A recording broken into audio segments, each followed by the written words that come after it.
विद्यार्थी मित्रांनो, त्रिकोण या पाठातील हा शेवटचा व्हिडिओ आहे। या व्हिडिओमध्ये आपण बहुपर्यायी प्रश्न आणि संकीर्ण प्रश्न संग्रह 3 यावरती आपण चर्चा करणार आहे। विद्यार्थी मित्रांनो, या व्हिडिओमध्ये आपण संकीर्ण प्रश्न संग्रह 3 यावर चर्चा करणार आहे। त्याच्यातला जो पहिला प्रश्न आहे, खालील बहुपर्यायी प्रश्नांच्या दिलेल्या उत्तरापैकी अचूक पर्याय निवडा। असे आपण 15 प्रश्न इथे चर्चा करणार आहे। त्याच्यातले 3 प्रश्न इथं बोर्डवरती लिहिलेले आहे। पहिला प्रश्न काय बघा, त्रिकोण DEF व त्रिकोण PQR मध्ये, दोन त्रिकोणामध्ये जर तुम्ही निरीक्षण केलं तर पहिल्या त्रिकोणाचे 3 बाजू DE, EF आणि FD हे दुसऱ्या त्रिकोणातील 3 बाजूला समान आहेत। म्हणजे हे दोन्ही त्रिकोण एकरूप झाले। बाजू कसोटी हे पण लक्षात आलं। पण हे दोन्ही त्रिकोण कोणत्या संगतीनुसार, कारण शिरोबिंदूमधील एकास एक संगती खूप महत्त्वाची असते, त्या संदर्भात आपण चर्चा पण केलेलं आहे। मग कोणत्या संगतीनुसार हे दोन त्रिकोण एकरूप आहेत, ती योग्य संगती आपल्याला इथं निवडायचं आहे। मग ते कोणत्या पर्यायामध्ये आहे। मग हे निवडत असताना बघा आपण कसा विचार करणार आहे। आता DE QRला समान आहे। ह्या पहिला जो ऑप्शन आहे, पर्याय म्हणू आपण, या पहिल्या पर्यायामध्ये DEचा संगत बाजू PQ आहे। म्हणजे हे पर्याय चुकीचं झालं, कारण DE QRला एकरूप आहे तर DE PQला एकरूप होईल। म्हणजे हे पर्याय चुकीचं आहे। ठीक आहे। दुसरा जर पर्याय तुम्ही विचार केला तर DE QRला एकरूप आहे का बघा, DE QRला एकरूप आहे। म्हणजे पहिल्या त्रिकोणातील DE बाजू दुसऱ्या त्रिकोणातील QRला एकरूप आहे किंवा समान आहे। मग एवढ्यावरूनच आपण सांगू शकत नाही की ते दोन्ही त्रिकोण या संगतीनुसार एकरूप होतात। आणखीन एक बाजूचा आपण विचार करू, मग आपण ठरवू शकतो की ती संगती बरोबर आहे का नाही। EF PRला समान आहे तर EF बघा, F आणि E इथं पहिला आणि दुसरा शिरोबिंदू P आणि R आहे। म्हणजे EF इथं PRला समान आहे। म्हणजे ही जी दुसरी एकास एक संगती आहे, या संगतीनुसार तिसरी संगतीचा आपण विचार करायची गरज नाही, ऑटोमॅटिकच मग FDचा संगत बाजू इथं PQ असणार आहे। एवढ्यावरून आपण ठरवू शकतो की ही जी दुसरी संगती आहे, ही संगती बरोबर आहे। या संगतीनुसार दिलेले हे त्रिकोण DEF आणि PQR हे एकरूप होतात। पर्याय B। दुसरा प्रश्न, या प्रश्नामध्ये आपल्याला 2 आकृती दिलेल्या आहेत, त्याच्यातील एकरूप घटक समान खुणा करून दाखवलेले आहेत। आणि प्रश्न काय बघा, त्रिकोण PQR आणि त्रिकोण BAC हे दोन्ही एकरूप आहेत। या संगतीनुसार ते दोन्ही त्रिकोण एकरूप आहेत। आपल्याला कसोटी लिहा, म्हणजे योग्य कसोटी त्या कंसामध्ये लिहायचं, म्हणजे तो पर्यायातून आपण निवडणार आहे। हे बघा, बाकोबा कसोटी, हे दोन्ही त्रिकोण बाकोबा कसोटीनुसार एकरूप होतात का? दोन बाजू समान खुणा करून दाखवलेले नाही एकाच त्रिकोणावरून, म्हणून हे पर्याय चुकीचा आहे। ठीक आहे। मग त्याच्यानंतर कोबाको, पहिल्या त्रिकोणातील 2 कोण या संगतीनुसार, पहिल्या त्रिकोणातील 2 कोण P कोण आणि Q कोण हे या संगतीनुसार दुसऱ्या त्रिकोणातील B आणि A ला एकरूप आहेत। आणि PR बाजू, या त्रिकोणातील PR बाजू दुसऱ्या त्रिकोणातील BC, म्हणजे या संगतीनुसार एक बाजू दुसऱ्या बाजूला समान आहे। मग हे दोन्ही त्रिकोण कोबाको कसोटीनुसार एकरूप होतात। कारण इथं आपण प्रूव्ह करू शकतो, जर हे 2 कोण P कोण B कोणाला एकरूप असेल, Q कोण A कोणाला एकरूप असेल, तर निश्चितच हा जो R कोण आहे दुसऱ्या त्रिकोणातील C कोणाला एकरूप असतो। आता जर तुम्ही निरीक्षण केला तर 2 कोण पहिल्या त्रिकोणातील दुसऱ्या त्रिकोणातील 2 कोणाला समान आहेत आणि त्यांनी समाविष्ट केलेली बाजू सुद्धा समान आहे। म्हणजे हे दोन्ही त्रिकोण कोन बाजू कोन या कसोटीनुसार एकरूप होतात। इथं काही विद्यार्थ्यांचं कन्फ्युजन होऊ शकतो। समद्विभुज त्रिकोणाचा जो व्यत्यास प्रमेय आहे, तो व्यत्यास प्रमेय आपण सिद्ध करण्यासाठी अशा पद्धतीचे आपल्याला त्रिकोण मिळाले होते, जे कोबाको कसोटीनं एकरूप झाले होते। आपण एकरूप सिद्ध करून दाखवलेलं होतं। त्याच पद्धतीनं जे रेषाखंडाचा लंबदुभाजकाचा प्रमेय भाग 2 आहे, तो पण सिद्ध करत असताना रेषाखंडाच्या लंबदुभाजकाच्या प्रमाणे कोन दुभाजकाचा प्रमेय, मग कोन दुभाजकाचा प्रमेय पण सिद्ध करण्यासाठी अशा पद्धतीनं आपण कोबाको कसोटी अवलंब केलेला आहे। लक्षात घ्या, हे दोन्ही त्रिकोण कोबाको कसोटीनुसार एकरूप होतात। इथं योग्य पर्याय आहे B। तिसरा प्रश्न, त्रिकोण ABC मध्ये BC व AB हे दोन्ही बाजू समान आहेत. मग दोन बाजू समान असेल तर लगेच आपलं थिंकिंग प्रोसेस चालू पाहिजे की दोन बाजू समान असेल तर त्या त्रिकोणातील त्या बाजूसमोरचे कोन पण समान असतात. आणि कोन बीचं माप दिलं 80 अंश. मग त्यावरून आपल्याला कोन याचं माप विचारलं.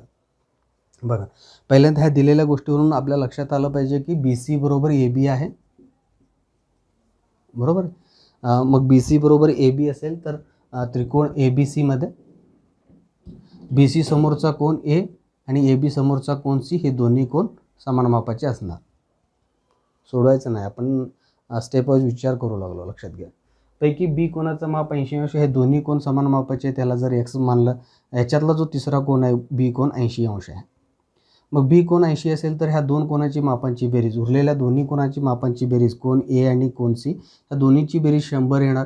मग हे दोन्ही कोन समान मापाचे आहेत म्हणून प्रत्येकी कोन, याच्यातला जो कोन A विचारला आहे तो किती अंशाचा होणार आहे? 50 अंशाचा होणार आहे. मग याच्यातला जो पर्याय आहे तो पर्याय कोणता बरोबर आहे बघा? 50 अंश इथं आहे, C पर्याय योग्य पर्याय C. पुढचे प्रश्न, चौथा उदाहरण बघा. त्रिकोण ABC एकरूप त्रिकोण FDE.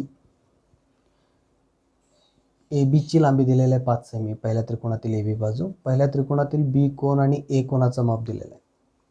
यापैकी खालील कोणते विधान सत्य आहे? मग विधान बघा, पहिला विधान जर तुम्ही विचार केला तर DF बरोबर 5 सेमी, कोन F बरोबर 60 अंश. म्हणजे दुसऱ्या त्रिकोणातील बाजूची लांबी आणि दुसऱ्या त्रिकोणातील कोनाचं माप हे दिलेलं आहे. मग हे सॉल्व करत असताना आपण पहिल्या त्रिकोणातील B कोनाचं माप आहे, A कोनाचं माप आहे 80 40, म्हणजे C कोनाचं माप मिळेल आपल्याला, कोन Cचं माप मिळेल 60 अंश. ठीक आहे. मग एकदा का कोन Cचं माप मिळालं की दुसऱ्या त्रिकोणातील आपण संगत कोनाचे माप सांगू शकतो. आणि AB ची संगत बाजू जी आहे, AB ची संगत बाजू आहे FD किंवा DF पण म्हणू शकता. DF ची लांबी 5 सेंटीमीटर आहे. मग DF बरोबर 5 सेंटीमीटर एका बाजूची लांबी मिळालं. आणि या त्रिकोण FDE मधल्या तिन्ही कोनाचं माप आपण लिहू शकतो, आहे की नाही. कोन Fचं माप आहे जे कोन Aला समान आहे. कोन A आहे 80 अंश. कोन Bचं माप आहे 40 अंश म्हणून कोन Dचं माप आला 40 अंश.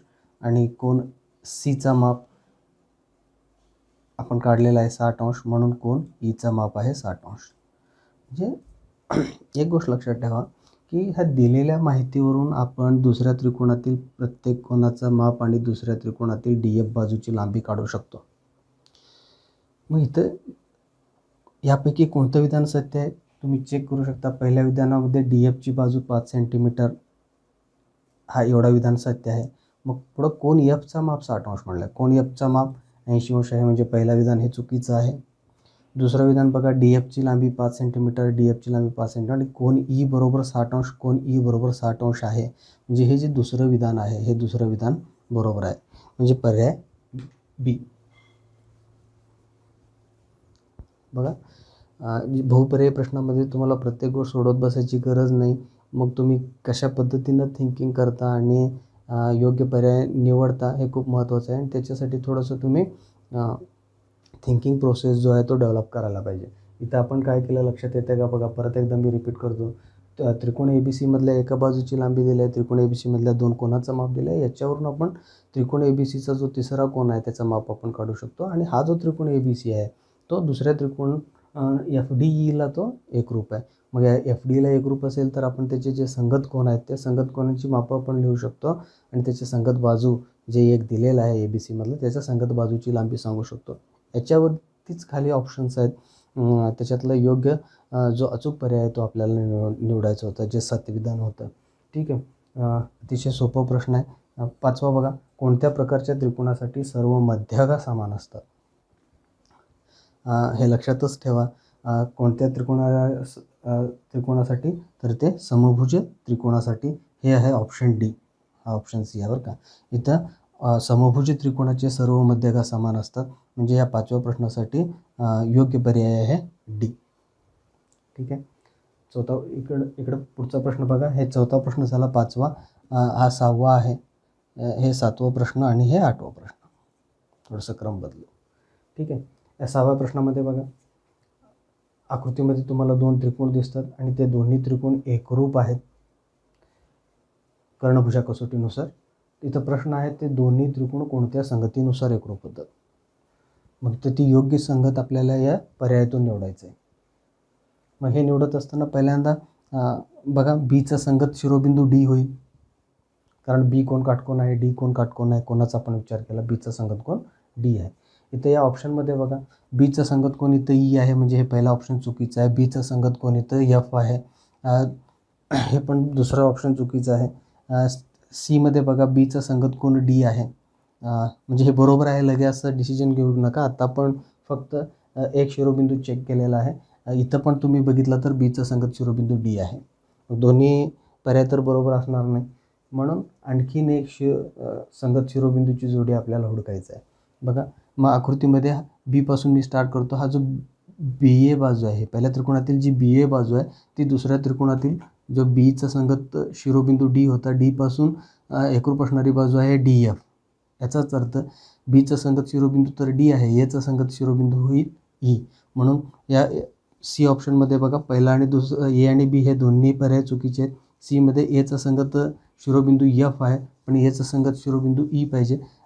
शेवटच्या ऑप्शनमध्ये एचा संगत शिरोबिंदू ई आहे, म्हणजे हे जे पर्याय आहे डी, या संगतीनुसार A B C E D F या संगतीनुसार हे दोन्ही त्रिकोण एकरूप होतात. अचूक पर्याय डी.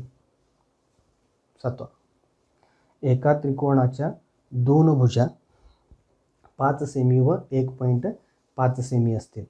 2 बाजूची लांबी दिली तर त्रिकोणाच्या तिसऱ्या बाजूची लांबी काय नसेल. मग हा प्रश्न नीट समजून घ्या. 2 बाजूची लांबी दिली असेल तर तिसऱ्या बाजूची लांबी काय नसेल. तो त्रिकोण जर तयार करायचा असेल तर त्याची लांबी काय नसेल. मग आपण त्रिकोण बाजूमधील जो असमानता गुणधर्म आहे त्याच्यामध्ये आपण अभ्यास केलेला आहे की त्रिकोणातील कोणत्याही 2 बाजूंची बेरीज हे तिसऱ्या बाजूपेक्षा जास्त असते. मग हे गुणधर्म इथं आपण अप्लाय करून योग्य पर्याय निवडू शकतो. बघा, इकडचा भाग आपण थोडंसं पुसून घेऊ. ठीक आहे. बघा, आता याच्यातील एक बाजू 5 सेंटीमीटर आहे, 1.5 सेंटीमीटर आहे. म्हणजे तिसरी जी बाजू आहे त्या बाबतीत मी विचार करतो. तिसरी जी बाजू आहे या दोन्हीच्या बेरजेपेक्षा कमी असायला पाहिजे. म्हणजे तिसरी बाजू ह्या दोन्हीची बेरीज येईल 6.6. हे 1.5 आहे बरं का, 6.5. या दोन्हीची बेरीज केलो मी 6.5. आणि जर मोठी बाजू आहे असं आपण गृहीत धरलं तर ह्या दोन्हीमधला जो डिफरन्स आहे, फरक आहे, ते आहे 3.5. काय करू लागलो बघा, या पद्धतीचे प्रश्न तुम्हाला आले की काही विद्यार्थी गडबड करतात, गोंधळून जातात. अचूक पर्याय निवडताना त्यांना समस्या होऊ शकतात. आपण कसं थिंकिंग करू लागलो, जे 2 बाजूंची लांबी दिलेली आहे त्या दोन्हीची बेरीज केलेलं आहे, इथं 6.5 आलेलं आहे. दोन्हीची जी वजाबाकी आहे ते 3.5 आहे. म्हणजे इथं तिसऱ्या बाजूची जी आपण लांबी लिहिणार आहे त्यापैकी आपण गेस करणार आहे तिसऱ्या बाजूची लांबी हे 3.5 पेक्षा जास्त असणार आहे आणि 6.5 पेक्षा कमी असणार आहे. लक्षात घ्या, तिसऱ्या बाजूची लांबी जर मी x घेतलं तर xची जी लांबी आहे ते 3.5 पेक्षा जास्त, 6.5 पेक्षा कमी असणार आहे. ते त्यामधलं जर समजा बाजूची लांबी जर 4.2 असेल तर हे त्रिकोण तयार होऊ शकतो. ही तिसऱ्या बाजूची लांबी असू शकते. जर 6.5 जर तिसऱ्या बाजूची लांबी दिलं तर 6.5 दिलं तर ही तिसऱ्या बाजूची लांबी होऊ शकत नाही, कारण ती लांबी 6.5 पेक्षा कमी पाहिजे. कारण तुम्ही जर 6.5 घेतलं तर ह्या दोन्ही बाजूंची लांबींची बेरीज हे तिसऱ्या बाजूपेक्षा कमी होत नाही तर त्याला समान होतं. म्हणून हे 6.5 जर पर्यायामध्ये असला असता तर हे म्हणजे अचूक पर्याय आला असता. लक्षात येते काय म्हणतो मी, ह्या दोन्हीच्या दरम्यानची जी लांबी आहे त्यासाठी तो त्रिकोण तयार होईल, इतरसाठी त्रिकोण तयार होत नाही. आता तुम्ही जर पर्यायाकडे गेला 3.7 सेमी, 3.7 ह्या दोन्ही दरम्यानची संख्या आहे, म्हणजे या पद्धती 3.7 त्रिकोण तयार होऊ शकतो. आपल्याला काय नसेल असा प्रश्न आहे, म्हणून हे अचूक पर्याय होणार नाही. 4.1 सेमी ह्या दरम्यानची संख्या आहे, त्रिकोण तयार होतो, त्यामुळं हे अचूक पर्याय नाही. 3.8 सेमी, 3.8 सेमी पण ह्या दरम्यानची संख्या आहे. मग 6.8 बघा, आता 6.8 6.5पेक्षा मोठी असणारी संख्या आहे. 6.8 ही तिसरी बाजू नसेल, लक्षात घ्या. म्हणजे इथं जे अचूक पर्याय आहे ते आहे डी.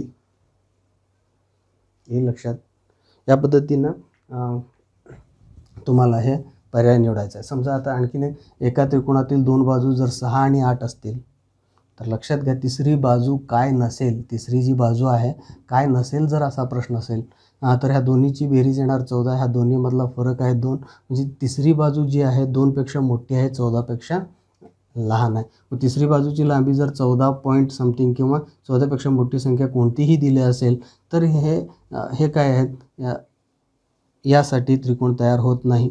ठीक आहे. मग 2पेक्षा 1.5, 1.7, 1.9 या पद्धतीनं जर तिसऱ्या बाजूची लांबी असेल तरी देखील त्रिकोणाची रचना करता येणार नाही किंवा त्रिकोण तयार होत नाही. ह्या गोष्टीचा विचार करा. जर 2 आणि 14 या दरम्यानची कोणतीही संख्या असेल, परिमेय अपरिमेय, तर त्याच्यासाठी त्रिकोण आपण फॉर्म करू शकतो, त्रिकोणाची रचना करू शकतो, लक्षात घ्या. ठीक आहे. 8वा बघा प्रश्न, त्रिकोण PQR मध्ये कोन R हा कोन Q पेक्षा मोठा आहे. म्हणजे त्रिकोणातील दोन कोन असमान आहेत. मग त्रिकोणातील दोन कोन असमान असेल तर जो मोठा कोन आहे त्या मोठ्या कोनासमोरील बाजू लहान कोनासमोरील बाजूपेक्षा मोठी असते. हे आपण प्रमेय अभ्यास केलेला आहे. मग त्याच्या आधारे आपल्याला योग्य पर्याय निवडायचा आहे. कोन R त्रिकोण PQR मध्ये कोन R हे कोन Q पेक्षा मोठे. मग कोन R समोरची बाजू हे PQ होणार आणि कोन Q समोरील बाजू जी आहे ते PR होणार. म्हणजे इथं जे अचूक पर्याय असणार आहे ते PQ हे PR पेक्षा मोठा आहे. मग PQ हे PR पेक्षा मोठा आहे हे जे ऑप्शन आहे की नाही ABCD पैकी हे B बघा, PQ हे PR पेक्षा मोठी बाजू आहे, हे अचूक पर्याय B. ठीक आहे. आणखीन काही प्रश्नाचा आपण विचार करू. 9व्या उदाहरणात बघा, आकृतीमध्ये PS हे मध्य काय आहे, कोन QPS बरोबर किती. कोन QPS हा जो कोन आहे QPS या कोनाचं माप आपल्याला विचारलेलं आहे. मग आकृतीचं जर निरीक्षण केला तर हे दोन्ही बाजू एकरूप आहेत, म्हणजे हा समद्विभुज त्रिकोण आहे. ही मध्य काय आहे, म्हणजे हे दोन्ही बाजू एकरूप झाले, म्हणजे QS आणि SR. कोन Qचं माप दिलेलं आहे 40 अंश. मग हे विचार करत असताना आपल्याला योग्य पर्यायापर्यंत जायचं आहे आणि तेही कमी वेळेमध्ये. कारण जे बहुपर्यायी प्रश्न सोडवायचे असतात त्याच्यासाठी तुम्हाला वेळ कमी असतो आणि त्या कमी वेळेचं आपल्याला योग्य नियोजन करायचं असतं. ठीक आहे. मग हे दोन्ही त्रिकोण जर तुम्ही एकरूप दाखवून जर सिद्ध करायला गेला तर वेळ जाईल. त्याच्यापेक्षा हे लक्षात येते का बघा, हा समद्विभुज त्रिकोण असल्यामुळे पायालगतचे दोन्ही कोन एकरूप, म्हणून कोन Rचा मापसुद्धा हे 40 अंश. आता हे जे त्रिकोण PQR आहे, ह्या त्रिकोण PQR मध्ये हा जो कोन आहे या कोनाचं माप आपल्याला मिळेल. दोन कोनाची मापांची बेरीज 80 तर तिसरा कोन हा 100 अंशाचा आला. मग इथला जो कोन आहे हा कोन हा पूर्ण कोनाचा निम्मा आहे, कारण हे जी मध्यक आहे ही मध्यक समद्विभुज त्रिकोणामध्ये कोनाचा दुभाजक पण असतो. QR वरील मध्यक ही त्या QR समोरील कोन जो आहे त्या कोनाचा कोन दुभाजक पण असतो. म्हणून इथं आपण सांगू शकतो की कोन QPS बरोबर 50 अंश, म्हणजे B हे पर्याय अचूक आहे. 10वा प्रश्न, त्रिकोण PQR मध्ये कोन Q 90 अंश, तर सर्वात मोठी बाजू कोणती. तर त्रिकोण PQR मध्ये एक कोन जर 90 अंशाचा असेल तर 90 अंशाचा कोन हा सगळ्यात मोठा कोन असतो, कारण बाकीचे दोन्ही कोन हे लघु कोन असतात. मग आपण त्रिकोणामधील असमानता गुणधर्म अभ्यास केलेला आहे बाजू आणि कोनच्या संदर्भात. सगळ्यात मोठी जी बाजू आहे ती सगळ्यात मोठ्या कोनासमोरची बाजू असते. म्हणजे इथं आपल्याला कोन Q समोरची जी बाजू आहे, ज्याला आपण कर्णसुद्धा म्हणतो, त्या कर्णच सगळ्यात मोठी बाजू असते. मग कोन Q समोरची बाजू त्रिकोण PQR मध्ये बघा PR हे कर्ण असते आणि तीच सगळ्यात मोठी बाजू असते. पहिला जो पर्याय आहे त्याच्यामध्येच रेख PR लिहिलेला आहे, म्हणून पर्याय ए. 11वा प्रश्न, त्रिकोण ABC मध्ये AB आणि BC हे दोन बाजू समान आहेत. मग दोन बाजू समान असेल तर तो समद्विभुज त्रिकोण झाला. समद्विभुज त्रिकोणात त्या एकरूप बाजूसमोरचे कोणसुद्धा एकरूप असतात हे आपण अभ्यास केलेला आहे. आणि इथं कोणते दोन कोण समान आहेत ते ओळखा म्हणून आहे. ठीक आहे. आता ए बी बरोबर बी सी असेल तर ए बी समोरचा जो कोण आहे, ए बी समोरचा कोण होईल सी आणि बी सी समोरचा कोण होईल ए. आणि ए व सी हे दोन कोण समान आहेत. मग इथं पहिला ऑप्शन बघा ए व बी आहे म्हणजे हे चुकीचा पर्याय. दुसऱ्या ऑप्शनमध्ये बी आणि सी आहे, बी आणि सी चुकीचं आहे. सी आणि ए पाहिजे आपल्याला, सी ए बघा हे तिसऱ्या पर्यायामध्ये ते दोन्ही कोण समान आहेत म्हणून पर्याय सी हे अचूक आहे. 12. आकृतीमध्ये बाह्य कोनाचे माप 135 अंश आहे तर कोन पीचे माप काढा. हे जे त्रिकोण पी क्यू आर आहे, या त्रिकोण पी क्यू आरमध्ये बाह्य कोन 135 अंशाचा आहे. मग आपल्याला या कोन पीचं माप काढायला सांगितलं. मग कोन पीचं माप काढण्यासाठी बघा पहिला या बाह्य कोनाच्या मापावरून आपण त्याचा जो संलग्न आंतरकोन आहे त्याचं माप आपण काढू शकतो, कारण हे रेषी जोडी तयार करत असतात. हे आपण तोंडी कॅल्क्युलेशन करू शकतो. हे आलं 45 अंश. मग आता त्रिकोणातील एका कोनाचा माप माहिती झाला. परत तुम्ही आकृती नीट निरीक्षण करा. या त्रिकोणातील हे दोन्ही बाजू एकरूप आहेत म्हणजे हा समद्विभुज त्रिकोण आहे. मग समद्विभुज त्रिकोणात एकरूप बाजूसमोरचे कोन एकरूप असतात. या बाजूसमोरील कोन 45 अंश असेल तर त्याला एकरूप असणारी जी पी क्यू बाजू आहे त्याच्यासमोरचा कोन आर सुद्धा 45 अंश. आता या त्रिकोणातील दोन कोनांची माप आपल्याला माहिती झाले, त्याच्यावरून आपण कोन पीचं माप काढू शकतो. दोन्हीची बेरीज 90 म्हणून उरलेला कोनसुद्धा 90 अंश मापाचा. आकृतीमध्ये तो प्रॉपर वाटत नाही, 90 अंशाचं वाटत नाही. असे जरी आकृती दिला असेल तरी तुम्ही फक्त कॅल्क्युलेशन करून लिहायचं कोणता पर्याय बरोबर आहे. सी हे पर्याय बरोबर आहे. ठीक आहे. 13वा प्रश्न. त्रिकोण आर एस टीमध्ये कोन आरचं माप दिले, कोन एसचं माप दिले, म्हणजे त्रिकोणातील दोन कोनांची माप आपल्याला दिलं आहे. त्याच्यावरून त्या त्रिकोणातील तिसऱ्या आंतरकोनाचं माप विचारलेलं आहे. मग 3 आंतरकोनाची मापांची बेरीज 180 अंश असते. या गुणधर्मानुसार या दोन्हीची बेरीज आपण 180 मधून वजा करणार आहे. दोन्हीची बेरीज 95 अंश येईल. मग 180 मधून 95 वजा केलं असतं ते 85 अंश येईल. करेक्ट जे पर्याय आहे, अचूक जे पर्याय आहे ते आहे बी. ठीक आहे. आणखीन 2 प्रश्न आपण चर्चा करूया. 14वा प्रश्न काय बघा. त्रिकोण टी पी क्यूमध्ये कोन पी ह्या दोन कोनांची मापं दिलेली आहेत तर खालीलपैकी सत्य विधान कोणते. हे जर विधान तुम्ही निरीक्षण केलं तर इथं जे बाजूंची लांबी आहे त्याच्यामधला क्रमसंबंध कोणतं सत्य आहे ते आपल्याला ओळखायचं आहे. मग कोनाच्या मापावरून आपण बाजूमधील क्रमसंबंध ओळखू शकतो. त्यासाठी आपण तिसऱ्या कोनाचं पण माप काढू.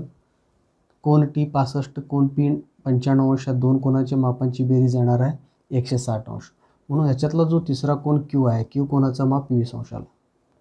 आता तिन्ही कोन जर आपण चढत्या क्रमाने लिहून घेतलं तर त्याच्यातील जे बाजू आहेत ते बाजूसुद्धा आपण बाजूची लांबी आपण चढत्या क्रमाने लिहू शकतो. म्हणून इथं मी पहिला जो कोन आहे तो कोन क्यूपेक्षा मोठा कोन टी आहे आणि त्रिकोणातील सगळ्यात मोठा कोन पी आहे. मग त्याच पद्धतीनं आपण त्यांच्या समोरच्या बाजू लिहू. क्यू समोरील बाजू होणार टी पीपेक्षा टी कोनासमोरील बाजू पी क्यू मोठी आहे आणि सगळ्यात मोठी बाजू या त्रिकोणातील क्यू टी आहे. आता हे जे आपल्याला रिलेशन मिळालेलं आहे मग याच्यावरून आपण योग्य पर्याय निवडू शकतो किंवा जे सत्य विधान आहे ते आपण लिहू शकतो. ठीक आहे. आता पी क्यू हे टी पीपेक्षा लहान आहे, पी क्यू हे टी पीपेक्षा लहान आहे. इथं बघा पी क्यू हा टी पीपेक्षा मोठा आहे म्हणून हे विधान चुकीचं आहे. दुसरं विधान बघा पी क्यू हे टी क्यूपेक्षा लहान आहे, पी क्यू टी क्यूपेक्षा लहान आहे. इथं बघा पी क्यू हे टी क्यूपेक्षा लहान आहे म्हणजे दुसरं विधान बरोबर आहे. योग्य पर्याय बी. 15वा प्रश्न. या 15व्या प्रश्नामध्ये त्रिकोण ए बी सीमध्ये कोन बी 90 अंश म्हणजे दिलेला जो त्रिकोण आहे तो काटकोन त्रिकोण आहे. ए बी बरोबर 7, बी सी बरोबर 7 वर्गमुळात 3 म्हणजे हे दोन्ही बाजूची लांबी दिले जे काटकोन करणाऱ्या बाजू आहेत. कारण बी कोन काटकोन आहे, ए सी हे कर्ण आहे. काटकोन करणाऱ्या बाजूंची लांबी दिली आहे. आणखीन बघा प्रश्नामध्ये बी डी ही ए सीवर काढलेली मध्यक आहे म्हणजे ए सी हा कर्ण आहे, या कर्णावर काढलेली ती मध्यक आहे तर बी डीची लांबी काढा. मग काटकोन त्रिकोणात कर्णावर काढलेली मध्यकेचा जो प्रमेय आहे त्याचा आपण वापर करून त्याची लांबी काढणार आहे. ठीक आहे. मग याच्यासाठी अगोदर आपल्याला कर्णाची लांबी पाहिजे ए सीची. मग दिलेल्या माहितीनुसार इथं थोडंसं त्रिकोण काढतो बघा. ए बी सी त्रिकोण, याच्यामध्ये कोन बी 90 अंशाचा आहे, ए बीची लांबी 7 आहे, बी सीची लांबी 7/3 आहे. ह्या बाजूच्या लांबीवरून लक्षात आला पाहिजे हा त्रिकोण 30 अंश, 60 अंश, 90 अंश मापाचा त्रिकोण आहे. मग हा जर 30, 60, 90 अंश असेल तर ए बी ही 30 अंश कोनासमोरची बाजू आहे. मग यावरून कर्णाची लांबी आपण तोंडी सांगू शकतो, कर्ण हा 14 असणार आहे. एकदा का कर्णाची लांबी मिळाली तर या कर्णावर काढलेली जी मध्यगा आहे बी डी, या बी डीची लांबी कर्णाच्या निम्मी असते, म्हणजे ते 7 आहे. पर्याय ए हे अचूक आहे. जर दिलेल्या मापावरून त्रिकोण हा 30, 60, 90 अंशाचा आहे हे जर नाही लक्षात आलं तर तुम्ही पायथागोरस सिद्धांत वापरणार, तो थोडासा किचकट होणार, वेळ जास्त जाणार. म्हणून बहुपर्यायी प्रश्नामध्ये प्रश्नात जो क्लू असतो तो ओळखता आला पाहिजे. तो जर आपण लवकर ओळखला तर आपण योग्य पर्याय अचूकपणे निवडू शकतो. ठीक आहे विद्यार्थी मित्रांनो, आपण संकीर्ण प्रश्नसंग्रहामधील आणखीन काही उदाहरणाच्या संदर्भात चर्चा करूया. ह्या पहिल्या उदाहरणामध्ये त्रिकोण ए बी सीमध्ये बिंदू डी व ई हे बाजू बी सीवरती अशा प्रकारे आहेत की जेवढं बी डीची लांबी आहे तेवढं ई सीची लांबी आहे. त्याच पद्धतीनं ए डी आणि ए ई हे सुद्धा समान आहेत, समान कोणा करून दाखवलेलं आहे.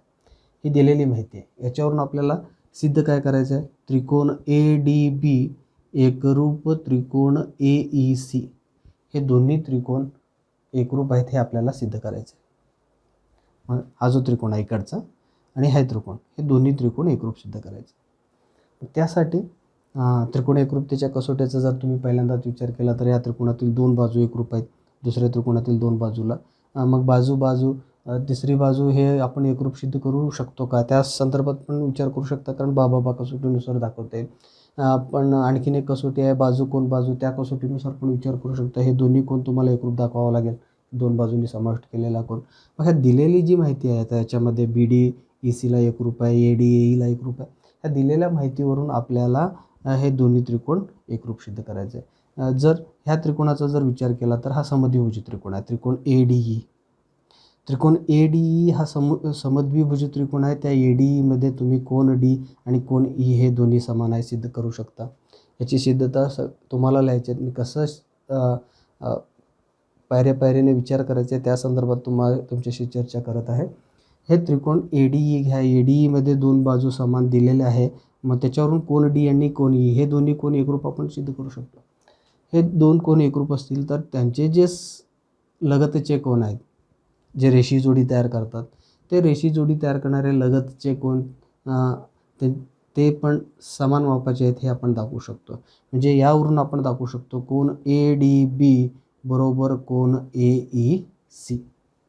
मग एकदा का हे दोन्ही कोन आपण एकरूप आहेत किंवा समान आहेत हे सिद्ध केलं तर ह्या दोन्ही त्रिकोणा एकरूप सिद्ध करण्याच्या ज्या पायऱ्या आहेत त्या आपण लिहू शकतो आणि हे 2 त्रिकोण बाजू कोन बाजू या कसोटीनुसार एकरूप होतं. ही सिद्धता तुम्ही लिहा. नेक्स्ट या उदाहरणामध्ये बघा. या उदाहरणामध्ये त्रिकोण पी क्यू आर हा कोणताही एक त्रिकोण असून यस हा क्यू आरवरील कोणताही एक बाजू आहे. मग तुम्ही पी एस इथं काढू शकता, इथं काढू शकता. ह्या क्यू आरवरील कोणताही एक तो बिंदू आहे यस. मग इथं सिद्ध काय करायचं आहे बघा, पी क्यू अधिक क्यू आर अधिक पी आर, म्हणजे हा जो त्रिकोण पी क्यू आर आहे या त्रिकोणातील तिन्ही बाजूंची बेरीज हे 2 पी एसपेक्षा मोठी आहे हे आपल्याला सिद्ध करून दाखवायचं. अतिशय सोपी सिद्धता आहे. ह्या पी एसमुळे इथं 2 त्रिकोण आपल्याला मिळतात. या पहिल्या त्रिकोणामध्ये त्रिकोण पी क्यू एसमध्ये आपण पी क्यू अधिक क्यू एस म्हणजे त्या त्रिकोणातील 2 बाजूंची बेरीज ही पी एसपेक्षा मोठी आहे हे लिहू शकतो समीकरण 1. त्याचं कारण त्रिकोणातील कोणत्याही 2 बाजूंची बेरीज हे तिसऱ्या बाजूच्या लांबीपेक्षा जास्त असते. त्यानुसार आपण या पहिल्या त्रिकोणामध्ये हे एक आपल्याला समीकरण मिळालेलं आहे. याच पद्धतीनं तुम्ही दुसरा त्रिकोण पी एस आरमध्ये आणखीन समीकरण मिळवू शकता. एस आर आणि पी आर या 2 बाजूंची बेरीज पी एसपेक्षा जास्त आहे. त्या दोन्ही समीकरणांची बेरीज करा, मग आपल्याला जे सिद्ध करायचं आहे तिथंपर्यंत आपण जाऊ शकतो. म्हणजे समीकरण 1 व 2 याची बेरीज करू. एकदम सोपी सिद्धता आहे. हे सिद्धता तुम्ही लिहा. या उदाहरणामध्ये काय दिलं बघा, त्रिकोण ABC. त्या त्रिकोण ABCमध्ये किरण AD जे आहे ते कोन BACचा कोनदुभाजक आहे. तर आपण कोनदुभाजक असल्यामुळं हे दोन्ही कोन एकरूप दाखवलेला आहे. ठीक आहे. आणि B डॅश D डॅशची म्हणजे D हा बिंदू BC वरती आहे. सिद्ध काय करायचं बघा, AB BD पेक्षा मोठी आहे. AB हे BD पेक्षा मोठी आहे. म्हणजे ह्या त्रिकोणाचा जर विचार केला तर ह्या त्रिकोणातील एक बाजू दुसऱ्या बाजूपेक्षा मोठी हे आपल्याला सिद्ध करायचं आहे.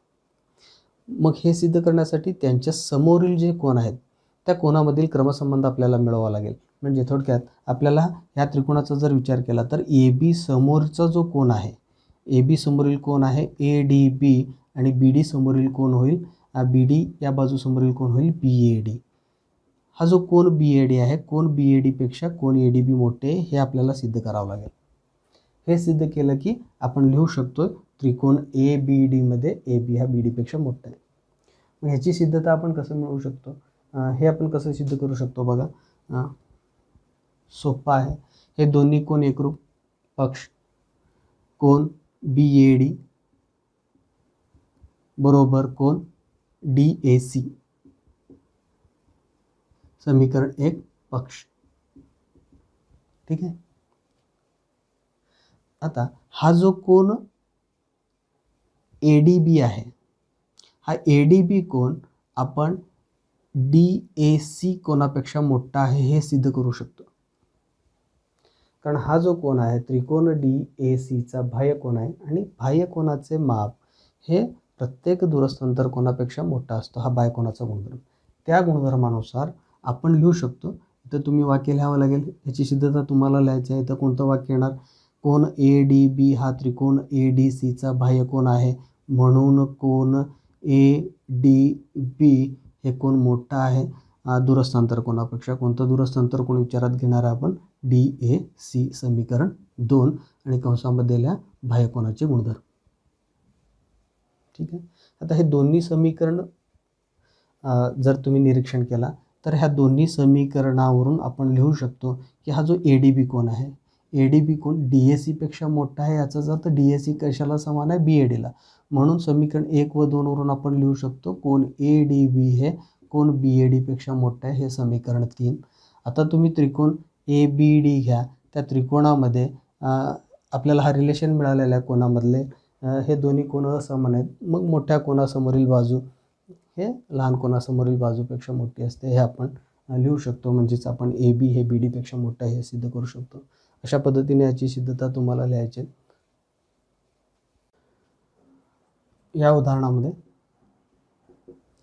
त्रिकोण हा जो ABC आहे त्या त्रिकोणामध्ये किरण B हे कोन Bचा दुभाजक आहे. बिंदू C मधून ह्या BEला काढलेली जी समांतर रेषा आहे, किरण ABला बिंदू D मध्ये छेदलेला आहे. हे आपल्याला उदाहरणात दिलेलं आहे. यावरून सिद्ध काय करायचं आहे, BC बरोबर BD. बघा सिद्ध काय करणार आहे आपण, BC बरोबर BD हे दोन्ही आपल्याला एकरूप सिद्ध करायचे.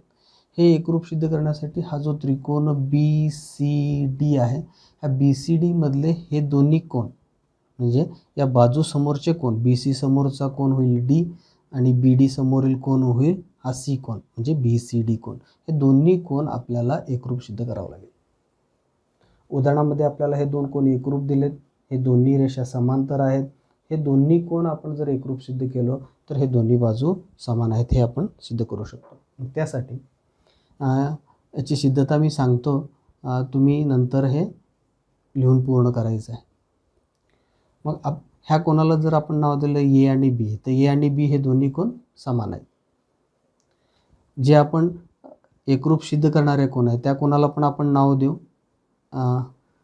हा D याला C म्हणू. C शिरोबिंदूपाशी आहे म्हणून C, D शिरोबिंदू D असं नाव दिलेलं आहे. आपल्याला D आणि C कोन हे दोन्ही समान आहेत हे सिद्ध करायचं आहे. मग त्यासाठी बघा समीकरण 1 मध्ये लिहितो A व B हे दोन्ही कोन समान आहेत. दिलेला आहे पक्ष. समीकरण 1 ठीक आहे, कारण बी ही कोन ए बी सीची दुभाजक आहे. बी आणि सी डी हे दोन्ही समांतर रेषा आहेत. ए डी ही त्यांची छेदिका आहे. म्हणून हा जो कोन ए आहे आणि कोन डी आहे हे दोन्ही सुद्धा समान मापाचे असतात. आकृती नीट निरीक्षण करा. समांतर रेषा बी आणि सी डी, है की नाही, ही त्यांची छेदिका. छेदिकेमुळे होणारे हे दोन्ही संगत कोन आहेत. म्हणून कोन ए आणि कोन डी हे दोन्ही समान, समीकरण 2 संगत कोन. त्याच पद्धतीनं बी व सी हे दोन्ही कोनसुद्धा समान आहेत. हे दोन समांतर रेषा ही त्यांची छेदिका, छेदिकेमुळे होणारे हे व्यतक्रम कोन आहेत. बी बरोबर सी, समीकरण 3. तुम्ही सिद्धतेच्या पायऱ्या पूर्ण लिहायच्या आहेत, कोण व्यवस्थित कंप्लीट करायचं, लक्षात घ्या. हे ए बरोबर बी लिहित असताना तुम्हाला लिहावं लागणार आहे त्रिकोण ए बी सी मध्ये कोन किरण बी हा कोन ए बी सीचा दुभाजक आहे, म्हणून ए बरोबर बी. बी समांतर सी डी, ए डी ही त्यांची छेदिका आहे, म्हणून कोन ए बरोबर कोन डी. बी समांतर सी डी, बी सी ही त्यांची छेदिका, बी बरोबर सी. ह्या तिन्ही समीकरणावरून आपण डी बरोबर सी लिहू शकतो. कसं बघा, ए व बी समान आहेत, म्हणजे समीकरण 2 व 3 ची डावी बाजू समान आहे. समीकरण 2 व 3 ची डावी बाजू समान असेल तर उजवी बाजू सुद्धा समान असणार, म्हणजे डी बरोबर सी. डी बरोबर सी मिळालं तर त्रिकोण बी सी डी मध्ये ह्या समीकरण हा जो 4 मिळालेला आहे, म्हणजे हे दोन्ही कोण आपल्याला समान मिळाले आहेत, त्यावरून आपण लिहू शकतो बी सी बरोबर बी डी, कारण त्या कोणासमोरील जे बाजू आहेत ते समान असणार आहेत.